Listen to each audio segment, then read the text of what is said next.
In this episode of Ask an Artist, I'm joined by Sam Gorski. Sam is one of the founding members from the Corridor Digital YouTube channel. If you'll remember episode 10 of the Ask an Artist podcast, I was joined by Nico Puringer. We talked a lot about Corridor's early days, early beginnings of Nico and Sam kind of getting together, making VFX shorts and that type of thing, and to eventually growing into a larger company. In this episode, we're going to talk about how do you maintain passion and creativity, especially when you have a lot of deadlines and a lot of moving parts that are going on. You're tied to those things, and you might not be as passionate about it as you would like to be. Sam talks about how to maintain passion and creativity, and we also get to break down a couple of the new and exciting projects that they've got going on. So let's go ahead and jump right into the episode. Hey everyone, Luke Thompson from Action VFX here with another episode of the Ask an Artist podcast. Today I'm joined by Sam Gorski of Corridor Digital. Sam, welcome to the show. Hey, what's up, Luke? Thanks for having me. Hey. This is cool. It's been a while since we've talked and hung out. NAB years ago? Yeah, it's something, I don't know. Pre-pandemic NAB. Yeah, I know. I'm so excited for that to happen again. Yeah, me too. Yeah, what was it? That was like a Maxon thing or something. Yeah, the maybe 20. The pinball party. Yeah, Maxon pinball party. That was great. That was a good group there. Yeah, you guys. It was like Andrew Kramer's hanging out, like the Maxon guys. Grayscale. Yeah, there's a really good. That's like the thing that I just completely nerd out because there's so many sub pockets of like the VFX industry. Yeah, that those events are like, man. Like these are my people. Yeah, right. Like these people understand me more than probably 80% of other people on the planet. Yeah, it's pretty cool. It's pretty cool. Yeah, I'm excited for that again. That's awesome. But yeah.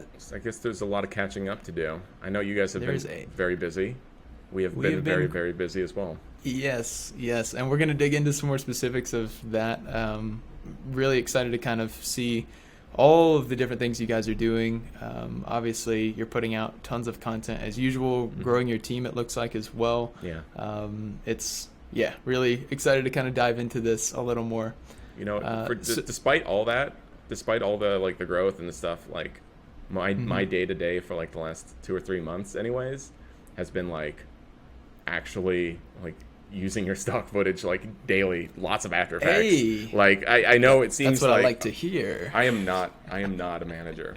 I'm not like I like to actually be making stuff. Yep. Like that's still my main thing here. Yeah, so that's great, man. And that's a big part too of like growing teams. That's kind of a forced thing to like manage people. So have you been able to kind of like get other people on your team to help out with that? Oh yeah. That way absolutely. you can focus on the creatives. Yeah. Well, like so here's the one-liner in case you guys are not familiar with what we do anyways. Corridor is it's been shorts, YouTube shorts, VFX related stuff for years and years and years. Very recently we've kind of found a new niche with our VFX Artists React show, which is pretty cool. At first we kind of felt like we were like a bit of posers doing it because we're like, oh yeah, we're doing, VFX guys, but it's YouTube, not like cinema quality. But then suddenly now we're, what is it?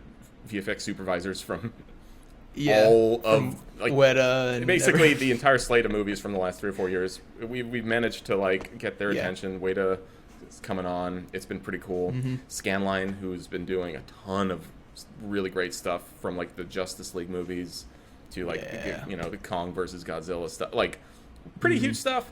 So it's been really cool, and there's like a mutual kind of respect thing going where it's like, yeah, we're not Houdini masters here, but as far as like the practice and the craft, there's that shared experience. So that's so cool, and it is really cool because you've also split out even VFX Artists React. You have the Stunts React as well, and there's one more, right? Is it Animators? Yeah, we started that one. I'm not too involved with this like the stunt and animation ones, but yeah, it's pretty cool. My personal favorites are the Bollywood series that we do, which is just crazy. Actually taking the time to research like the latest Bollywood films that are coming out and like witnessing just the total insanity that Bollywood movies are It's Yeah. one of my favorite things, anyways. Yeah, it is a very like unique thing in the sense that they're all so like intense and just huge and over the top. And Yeah, it's like live action anime, basically. yeah. Nice, that's killer. So we'll kind of talk about some of those different updates throughout this, what you've been working on, kind of how that Yeah. overlaps with some of the things that we've been working on as well. Really excited to dig into those, specifically with Unreal Engine. So we'll get to that in a minute. But kind of before that, kind of just wanted to ask this main question, and we can kind of direct the conversation around this, Sure. however you'd like to take it. So how do you personally maintain passion and creativity? So you've been, we've kind of already discussed even briefly about how you really love that, being in the trenches, being on the box, actually comping and doing shots like that. How do you kind of maintain passion and creativity while you're doing that, obviously in the busyness of running Corridor Digital? Yeah, I hate this question because it's so like... It's loaded. It's definitely loaded, and like you can only answer it like a narcissist because it's so personal. it's so like... Right. This is my head, but It's a self-awareness thing too. it is. But like, it's like ultimately what it comes down to, it's fantasy, man. Like it's the same reason why like I play video games or like play Dungeons and Dragons or anything, like read books, Yeah. It's just like, it's all about like the power of, and like the feeling of taking something that's in your imagination and making it real. Whether you're drawing something cool or filming something or something like that. Yep. And like, so yeah, it's like I'm trying to get myself as out of touch with reality as possible constantly. And it's not like a negative thing, not like I'm jacked up thing, but like it's the excitement of living the dream, so to speak. So that's really what it comes down to. It's cool playing make believe, and I'm like really. I just try and channel that a lot because it's fun. And, I guess that how do you maintain that day to day where you're like, oh, now I got like 300 shots I actually have to do. Yeah. Like that half, when it comes to that half, like the whole like imagination, whatever, blah, blah, blah, childlike wonder, like that only gets you so far. I mean, the other half just comes down to like this like semi, what is it? It's the futurism element where it's like there's so many cool things that people are working on and building and like new ways to do what you do, and I'm very obsessed with that half of it. Trying, using Unreal Engine has been a huge thing for me over like the last year and a half, where previously, when we do animations where it's hours and hours and hours are spent rendering things. Whereas now we're like, it takes 20 times longer to set up the shot than it does to actually like output it and render it out. And so, just finding what else is it? There's something really cool. How do I say this? Okay, so you go to a movie theater, you watch a crazy movie. There's CG characters and explosions and things happening. The movies that you traditionally have seen those in for a number of years were made by massive teams. And like what has always fascinated me is like the weird middle ground of like technology that bridges the gap between like 100 people working on something versus one. Things that allow you to kind of to leap over that kind of that barrier of entry. Yeah. Things like After Effects have effectively done that, but it's been out for 25 years or something at this point. But After Effects was like kind of one of those first things. iMovie is another great example. Like Unreal, I feel like Unreal Engine is kind of like one of these new ones. But motion capture, like doing like animating a character with your body. For me, it's like I've never animated a 3D character by hand, almost like ever.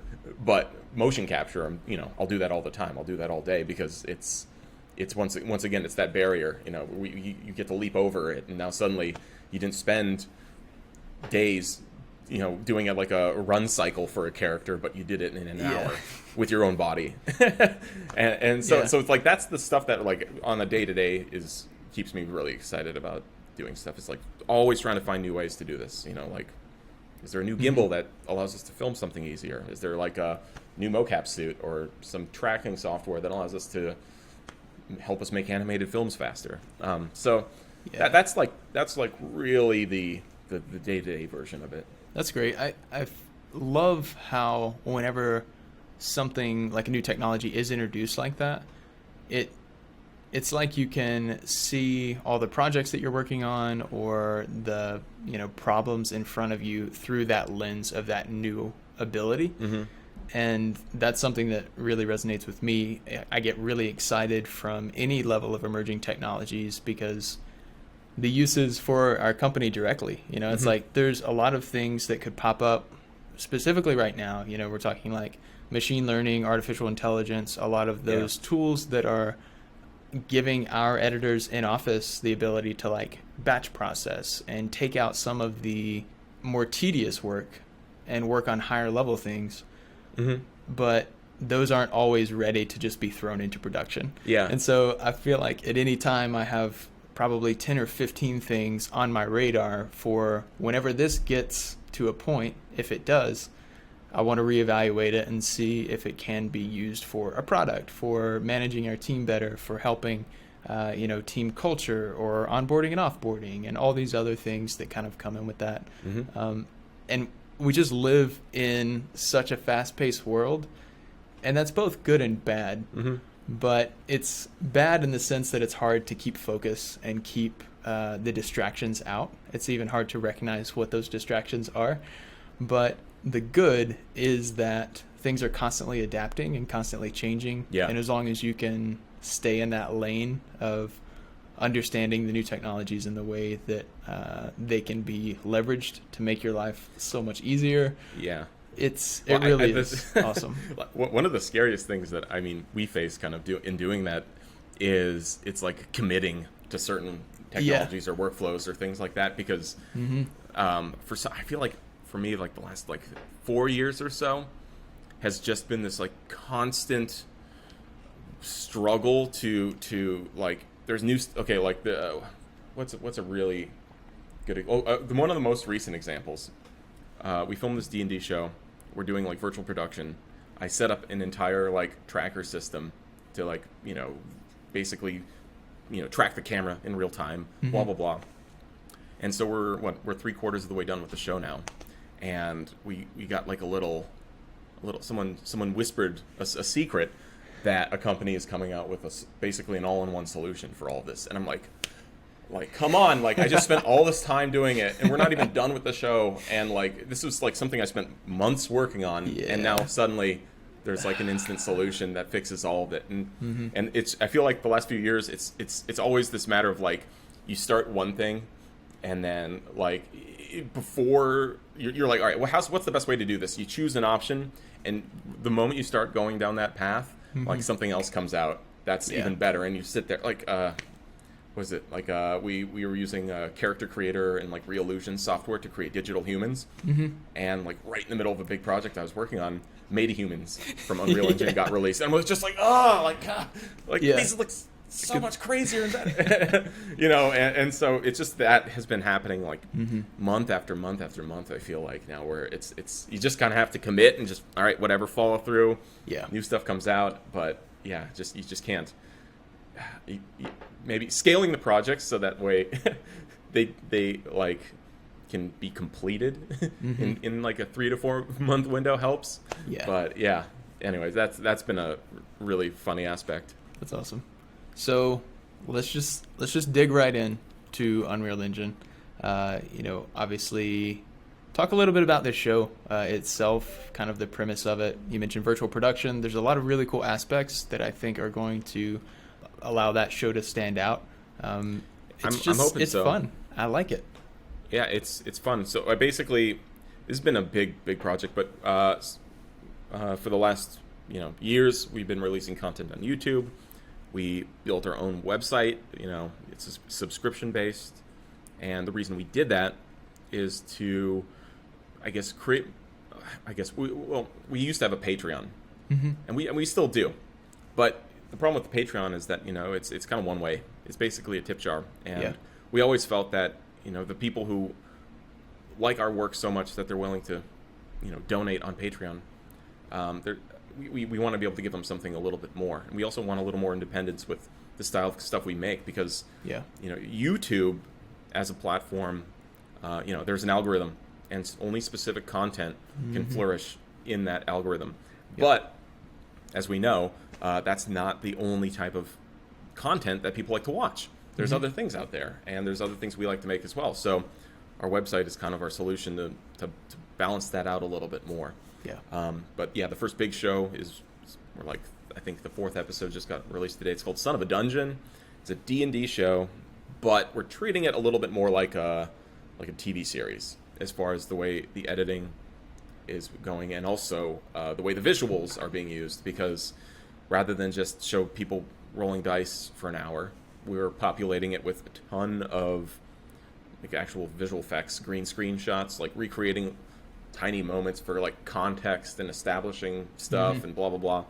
So we're doing that, and then on top of that, we are just digitally recreating our entire game table, so that way you can get really cinematic looking shots of what was once just a bunch of miniature terrain on a table. It. That's so cool. Yeah, and because that's always been the biggest limitation anyways. The live action stuff, I don't want to discount it too much, because a ton of work was put into making it, everything from building a virtual production system, we were using Vive trackers to actually place our camera in the exact location so we could see a live comped background as we're filming it. Tons of work was put into it, but it's really hard because the show is 8 episodes long. They're an hour each, and we can only film so much green screen footage. To give it context. I know it's any more, and it's geez, we're actually filming an entire CG TV show, and that's still a little bit beyond our abilities here from a budget perspective and a time perspective. But really, I think the big part was okay, hey, rather than just pointing the camera at some little miniatures on a table, we now can have the camera fly through into any building or area and actually just give people some better context for what the mood is, where people are, the geography of the space. It's been really, really cool and exciting, because you render out a bunch of shots. As you drop them in the edit, if you need more, you just pop over to Unreal, set up a camera, hit render. Seconds later, you drop in a new shot, and that workflow has just been super, super, super cool. That's killer. And I think this definitely has a possibility to kind of change the precedence for those types of shows as well. Do you foresee that kind of just being more of the future of how those shows are ran? Because even now, I don't mind watching rolling dice for an hour just because it's the storytelling. But if I'm seeing VFX and more context and having an episodic thing play out as well, I think that may raise my standards for consuming content.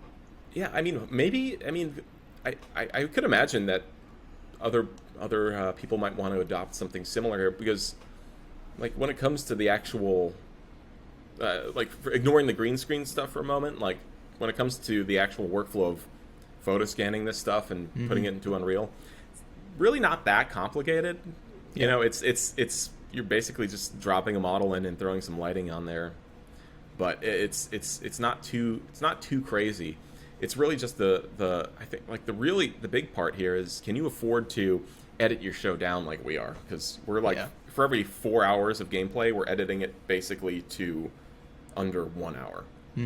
So that's where that's tough. A lot of the work has really just come in, where you're that's a ton of footage to edit down. 7 cameras all rolling for 4 hours, and then you're all right, let's make this a nice 50-minute episode out of that. It can get pretty intense. And so that's the thing there. I mean, and then there's the whole other part of this, which is the way we're trying to make a movie out, or we're trying to make a show out of it, but it's kind of hard because sometimes you don't. It's not scripted, and we're not actors, and so we're not like reading clean lines, and so sometimes lines aren't delivered the right way, or like we don't have a clean soundbite of someone explaining what they're doing, and so maybe we'll fix that for the next season if we do one. But yeah.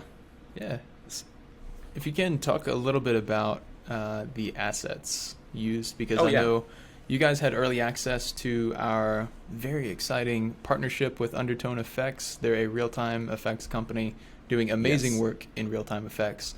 So we've partnered with them to create some truly innovative, groundbreaking, hopefully, products inside of Unreal Engine. So we're going to have 2 different versions, at least, of the first pack available.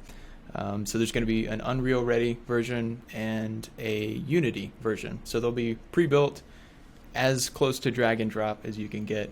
But Sam, I know you guys have had access to that. Early access to kind of test it out for the show. So that has been a huge part of it, because like as I was saying, all right, we have a there's like a terrain area, like a forest castle thing. So we photo scan it, throw some lighting in there, whatever. But then sometimes, like, well, how do you make it more cinematic? And that way is putting motion, like living elements into it, whether we're like putting in some smoke or some fog or falling leaves here.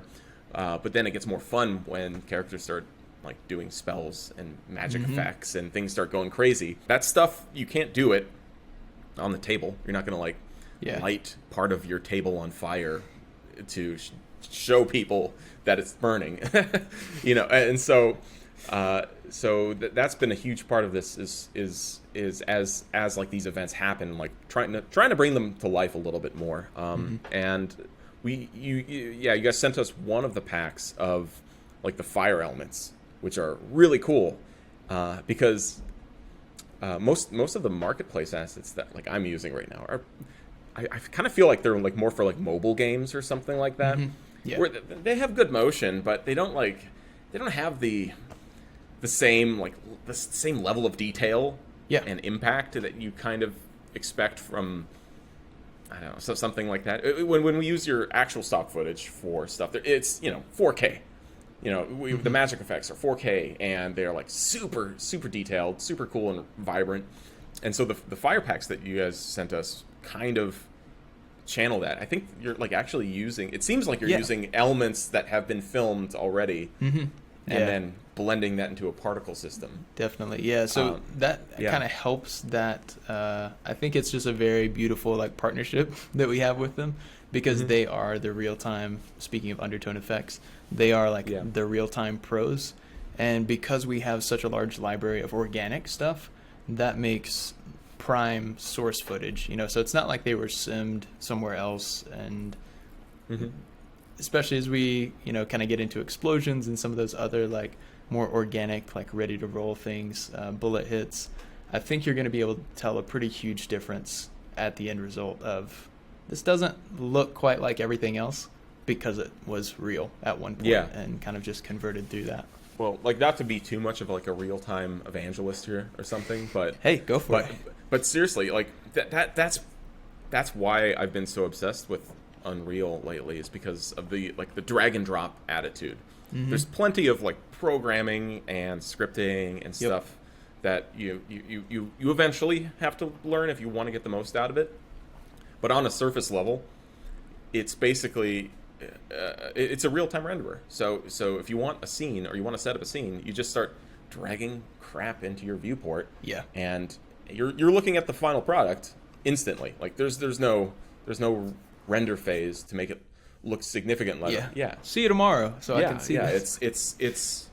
It's basically a playground, and it reminds me of like what like Kid Pix was a little bit. I mean, because it's once you have these assets, we did a driving scene, like a car chase scene, in a video we released earlier this year called the cut scene, and it was a car chase sequence. And what was really fun about it was when I was experimenting with Unreal and doing all this stuff, I'm like, wait a second, we're automating these systems here. We're no longer creating animation paths for characters. These were using motion capture, and now with like these vehicles, I'm literally dragging a car blueprint into a viewport and hitting play, and then I'm driving the car with my keyboard. Like that's so weird. It's so weird. And same with these elements we're working on too.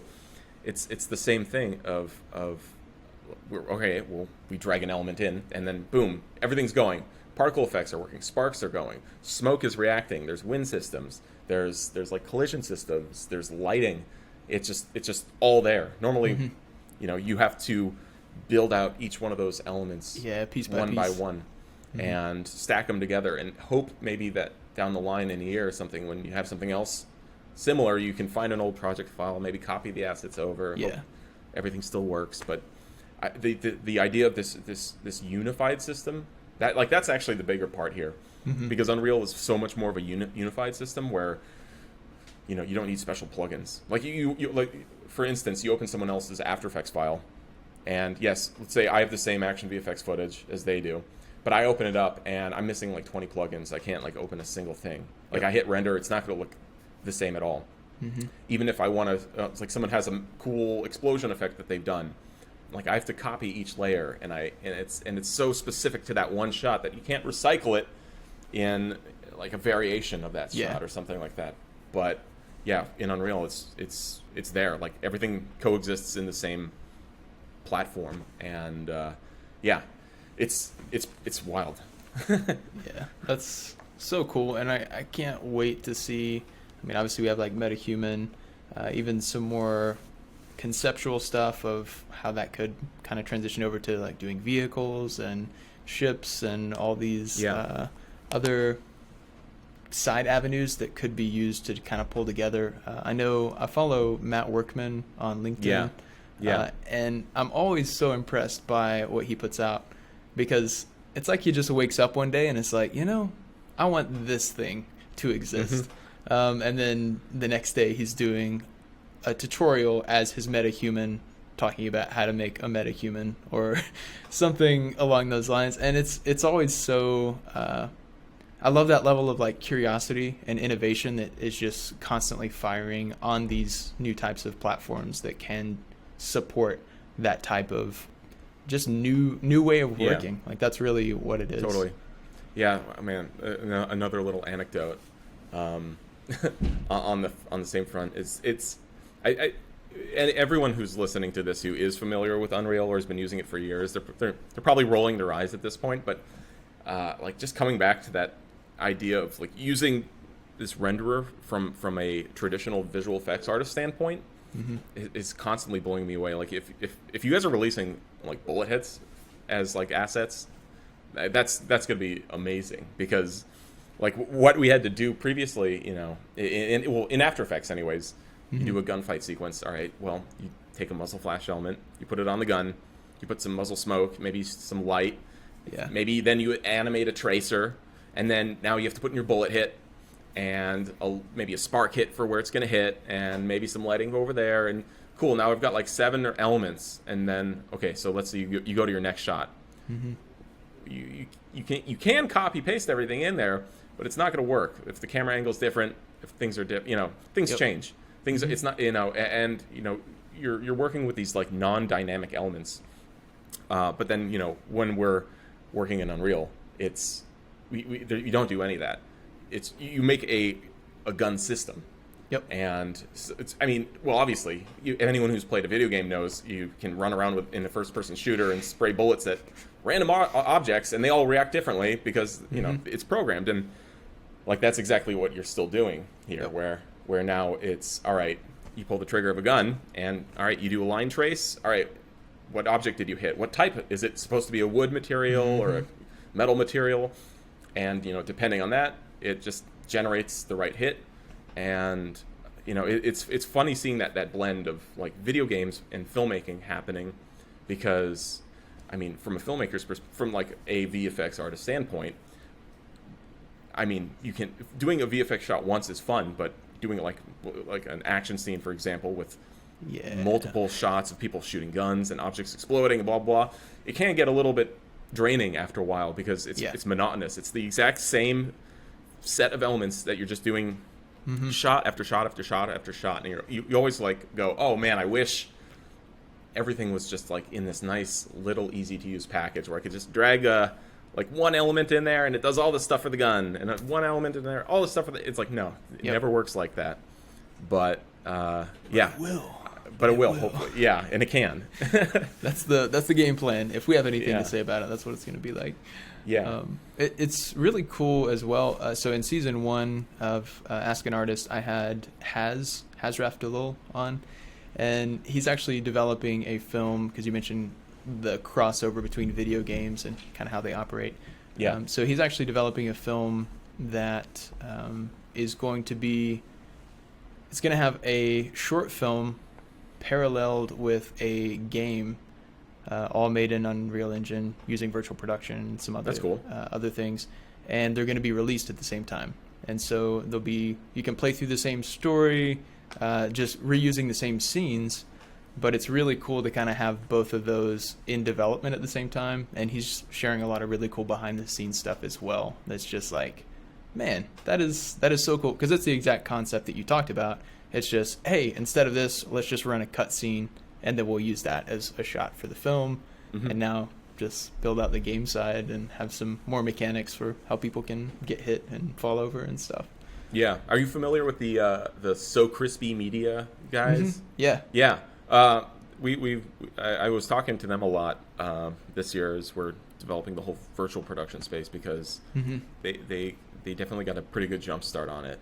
Yeah. Almost all this stuff recently is, I think at this point they're just doing like a lot of real-time previs for some pretty big shows using that same technology now too. Yeah. And that whole space is just mind-blowing, because this is where we get futuristic. This is the futurism part. I like it. But you know, a lot of films, and not a lot, like every big production at this point uses Unreal to previs basically everything. Anything that involves anything outside of like a basic like over the shoulder dialogue scene is completely prevised with like Unreal.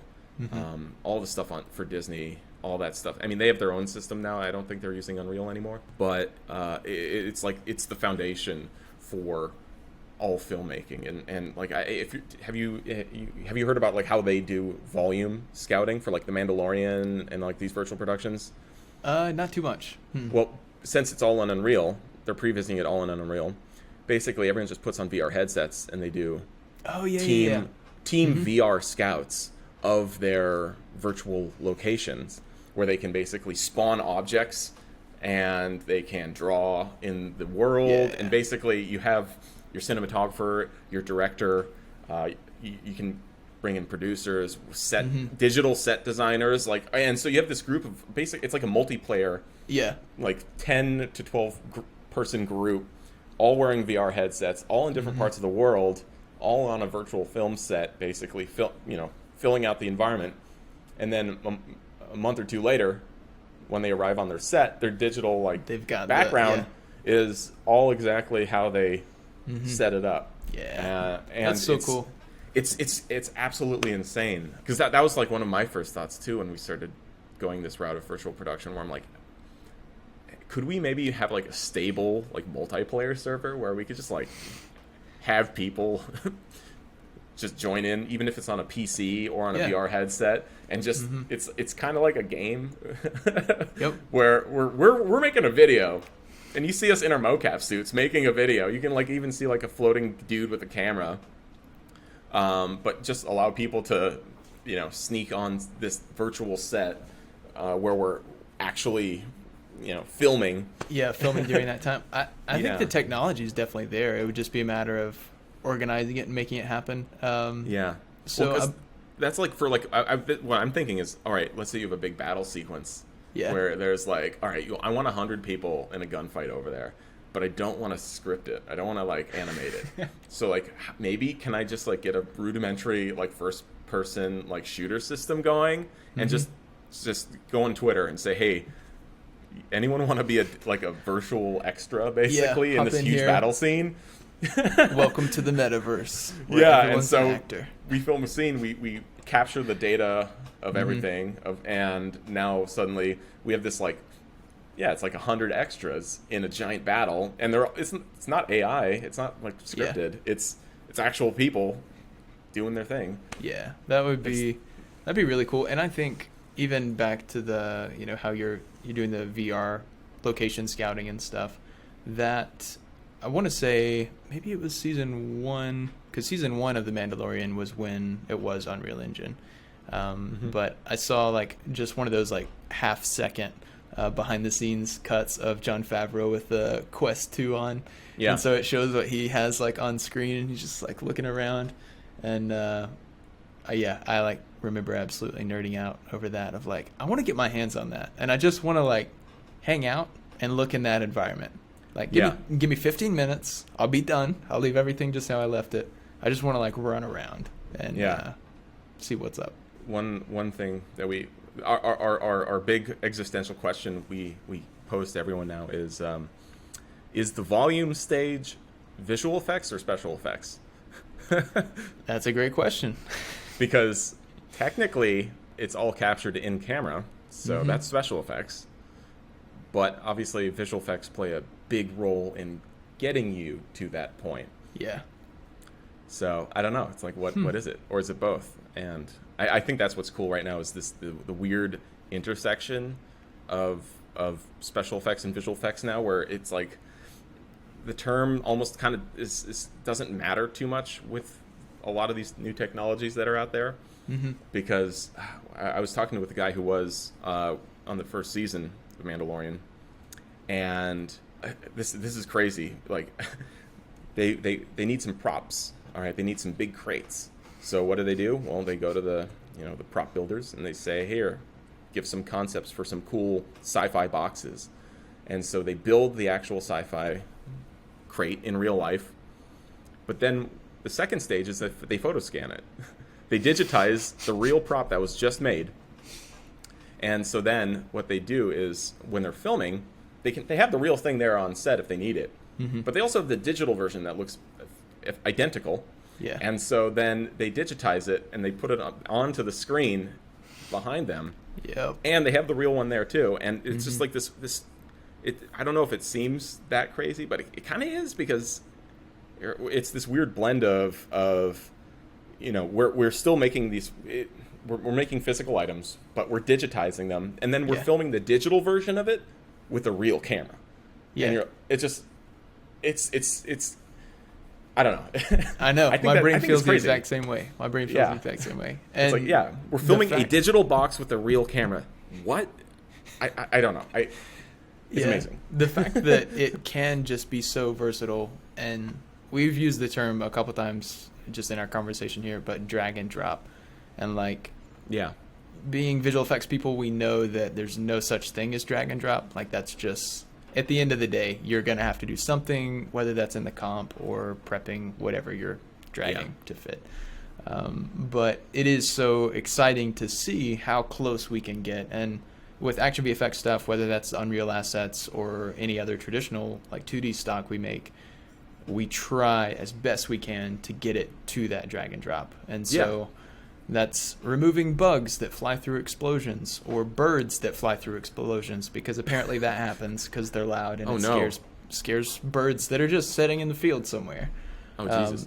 And filming water blasts at night, and then again huge bugs just kind of like show up because it's night. Wait, that's how the water blast? It's a night shoot for water? Yeah. At least for the really large scale ones that we had. So we rented a quick backstory because it's fun.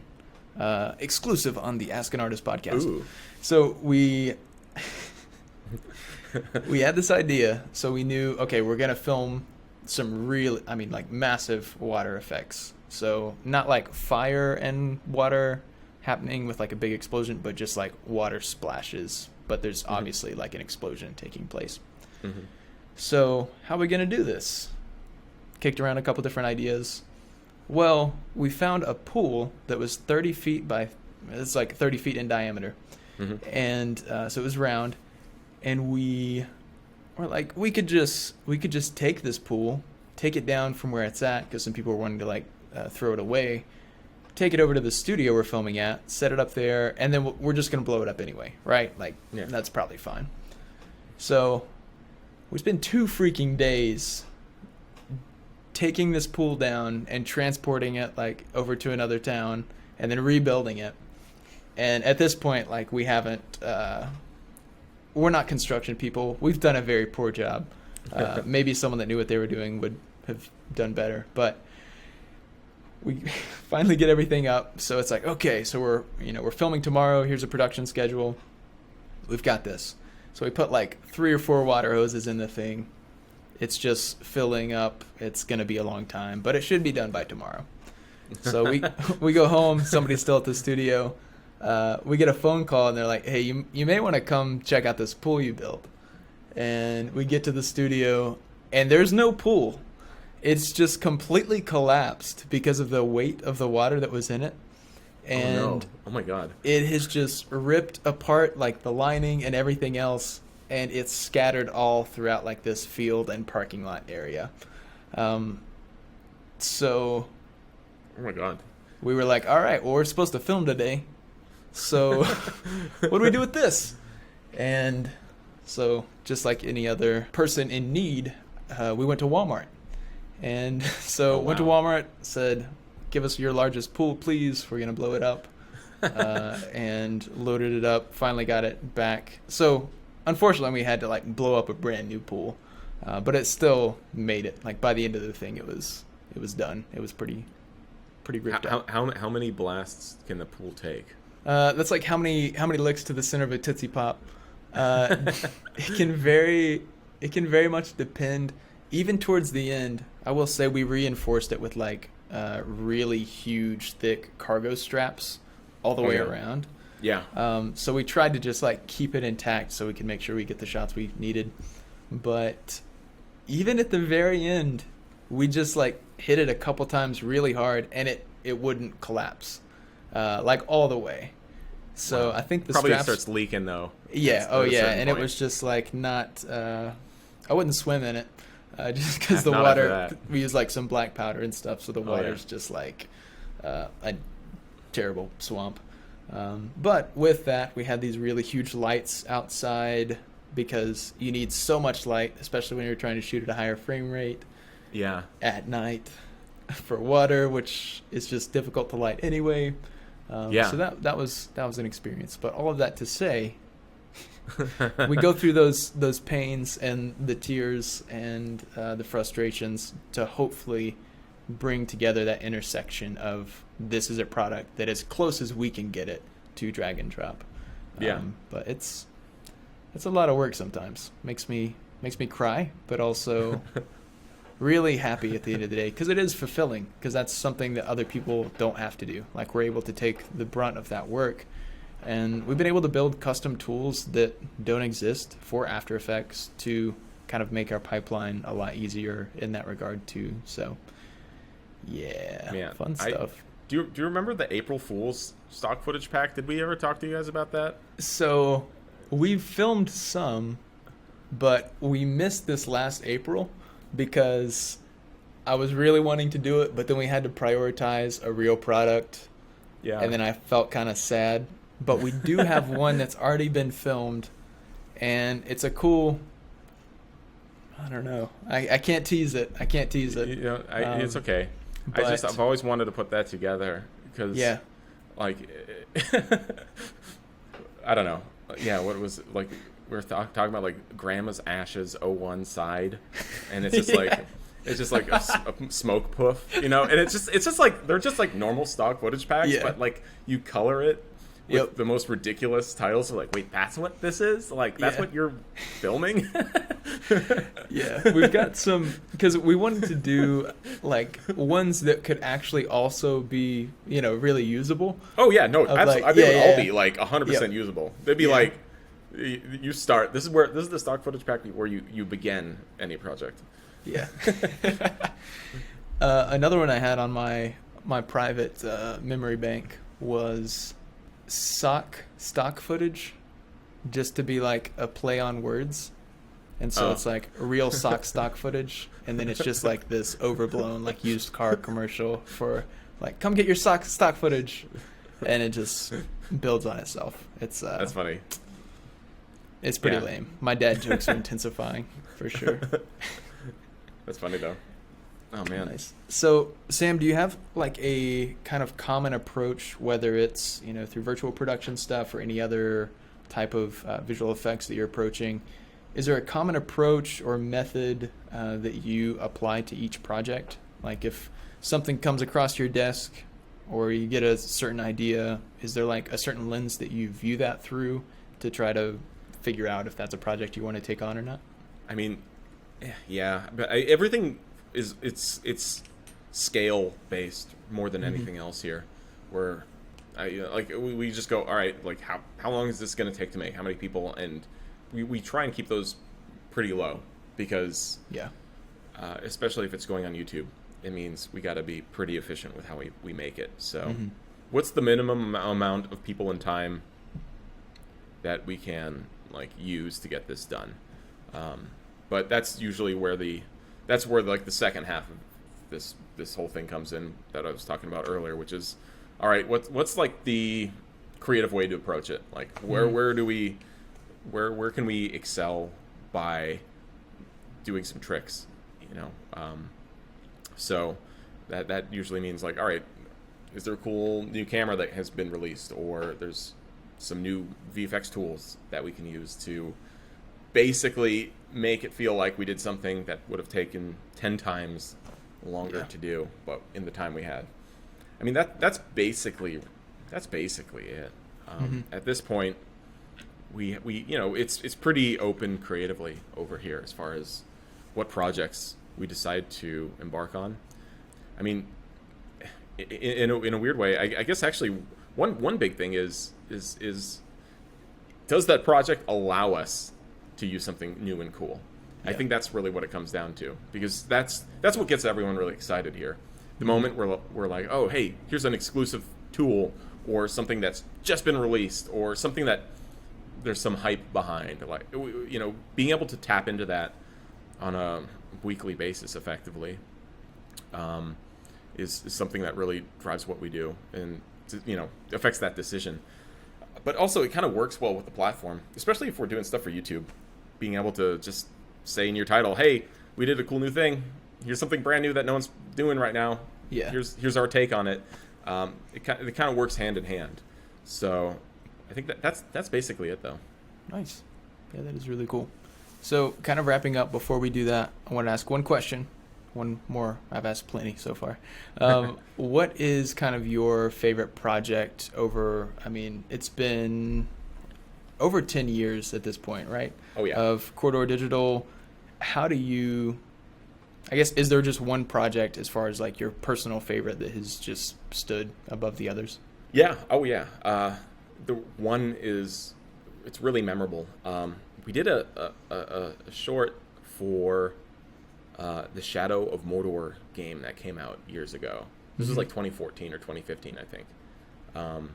And so we got to basically make the only official Lord of the Rings live action content outside of the films. Yeah. Because of this weird loophole of making a promoted like a brand integration for a video game about Lord of the Rings. Yeah, but that's killer.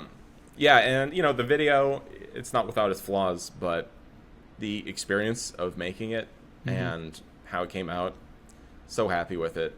Like dressing people up in orc makeup and running around in the woods for a week was great. I think that one really stands out. That's cool.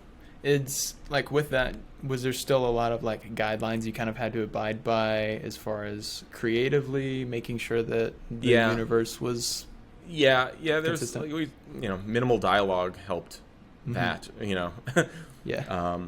But I mean, it was pretty easy though, because we just all we had, like, the big hurdle was just making sure like the orcs were up to par basically with the game, and the makeup and costume stuff was approved basically. And that wasn't that hard. Nice. That's good. I know, especially when it comes to like bigger brands and stuff like that, sometimes it's like let it give and take, but that's really cool. But there was a sweet spot there between 2012 and 2016 where we were doing a pretty huge integration with a game almost like every other video. It was crazy. And it's not happening. It doesn't really happen like it used to because the YouTube doesn't... I mean, those types of videos just have lost their, I guess, allure for both audience and brands. Like the video game live action adaptation thing isn't quite what it used to be. Everyone's kind of familiar with it now at this point. But people they were playing fast and loose with that stuff. Yeah. Like even the people we're working with at these companies, they're just like, here's the light guidelines. Yeah, sure. Send us some pictures of the costumes for approval. But they everyone from like Ubisoft, Warner Brothers Games, whatever, like they were really trusting with what we were doing because I think our big point to them was, hey, this needs to be from like a player's perspective, not your company. Yeah. This like all these videos that we're doing are the community's take on your game, not your take on it. And so sometimes that means having a little fun with it or making a little fun of it. Yeah. and embracing that attitude a little bit. So thankfully they're pretty trusting with that process. Nice. Yeah, I can imagine that helps as well. So Sam, honestly, man, thank you so much for joining us for this episode of Ask an Artist. I always love getting to nerd out over new technologies and some of the stuff that we haven't really been able to talk about for a while, but can kind of shed a little bit more light on it as far as like the Unreal Engine assets. And you guys are honestly doing really cool work. It's always love keeping up with you guys on Instagram, social media, seeing what kind of, as you know, we've already shared like new technologies and what's the shiny new thing that you guys are playing with this week is always interesting to see. And it's been great too over the past 5 years or so that you guys have been able to utilize our assets so many different ways. And we've basically stopped using everything else in our library. It's basically just your guys' stuff. It's that and then like a couple like custom things that we've made that help. But it's just you guys have nailed it. It's unbeatable. Like I'm not being paid to say this. Like I just use the stuff. It's the best. Awesome. Yeah, that really means a ton. And it has been a couple years since we've got to kind of meet up in person again. But I am most definitely looking forward to whether that's NAB next year or however this thing plays out. We will see each other at some point and we will party for sure. Oh yeah, it'll be great. Awesome. Sam, thanks so much. For everyone listening, all of the things that we discussed, as well as Sam's social links, Corridor Digital links, will be included in the show notes. So feel free to check those out as well. And once again, Sam Gorski. Sweet. Thanks, man.